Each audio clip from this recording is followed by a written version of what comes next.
Hi Daniel, you were just speaking earlier about the spirit that's in the camp, but I wanted to ask you about the leaders that you have in your team. Do you believe that you have enough leaders in this young side? Are they sort of challenging each other? Are they fighting with each other? Not literally fisticuffs, but at each other. And have you seen much evidence of that this year?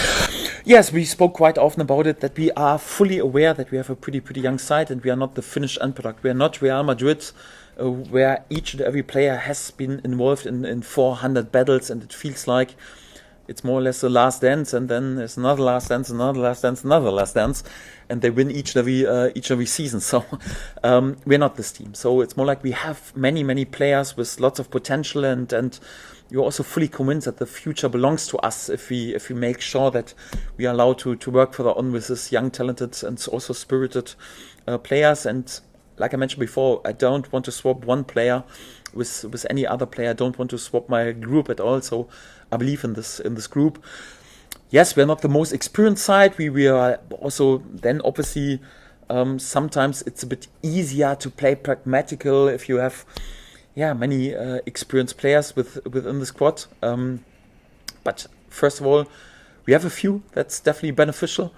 And it's also not too much about age, if I'm honest. So it's also like a leader is not just, you're not a natural born leader just because you're 36 years old.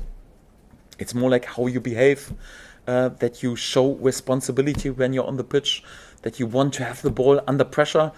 And this could be even an 18, 19 or 20-year-old boy and guy. And this is also what I encourage them. It's not like Archie Gray or other young players, Ethan Ampadu or Chris Summerville or Georgie Ritter. They say, no, I'm not responsible for this group. So we have 10, 30-year-old guys who do this. No, they have the responsibility also to carry this group with their behavior, with the way they play, with the way they show themselves. Yes, it's perhaps not that Archie Gray's each and every day there with a great speech in the dressing room, so would be natural for an 18-year-old guy, but that he sets signs on the pitch that he wants to have the ball in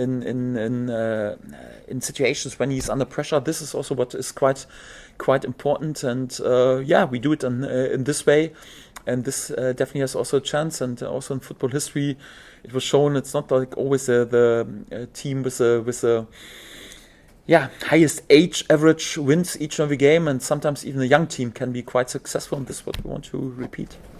And it's obviously a great opportunity for Joel Piroe to show what he can do in these, when it really matters. Do you have faith that he can stand up and be counted? Are you seeing evidence of him sort of chomping at a bit this week?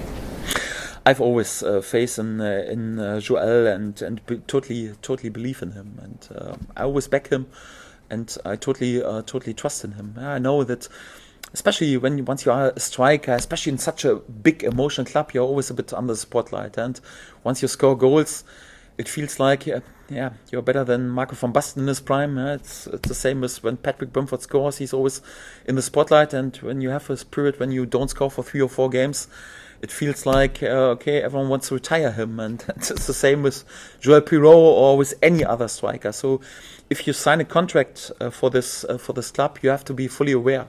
If it's a manager, if it's a player, sporting director, whoever. So you're working in a big spotlight in this country. It's one of the biggest clubs in this country in terms of support and spotlight. And for that, yes, you have to be also mentally strong in this topic. And we don't have to speak about Joel. Yeah, he was there in the last seasons with 22 goals, 19 goals. Right now he's on 13 goals and also a few assists. And this, although he has not always played in each and every game, and sometimes also in a bit deeper role. So I was always fully convinced of him. This is not a guarantee for him that he starts each and every game, and has also not started each and every game. And obviously when you play for a smaller club, yes, and you play 46 games over 90 minutes, yes, then it's more likely then you score 20 goals instead of you play for, perhaps with all respect, but a bigger club where you just start 20, 25 games. I think that's quite natural. But if you have a look on his CV and also how many goals he has scored, I think that's quite impressive. And I'm pretty pleased that I have Joel Piroe as an option there. Again, that doesn't mean that he always starts. But it's important to have him available, and also the last goal was also quite important for him. But this is what he's doing done his whole life. He just score goals, so he's known for this. So he's not like the guy, who's always there with magic touches on the pitch. But what you always get from him, always hard work against the ball. He's always there, was covering lots of distance, working hard for the team. Yes, and when he scores a goal, everyone loves him. And if he has a game where he doesn't score, then it's not like he catches the eyes with unbelievable movements. He will always be this type of player. He was at Swansea, he is at us, so he will just be celebrated when he scores a goal. But that doesn't change anything. That how much I trust him and how much I back him and I believe in him. Again, not a guarantee that he will start each and every game, but he was definitely a good signing. Otherwise, he wouldn't be there with his numbers, although he did start each and every game.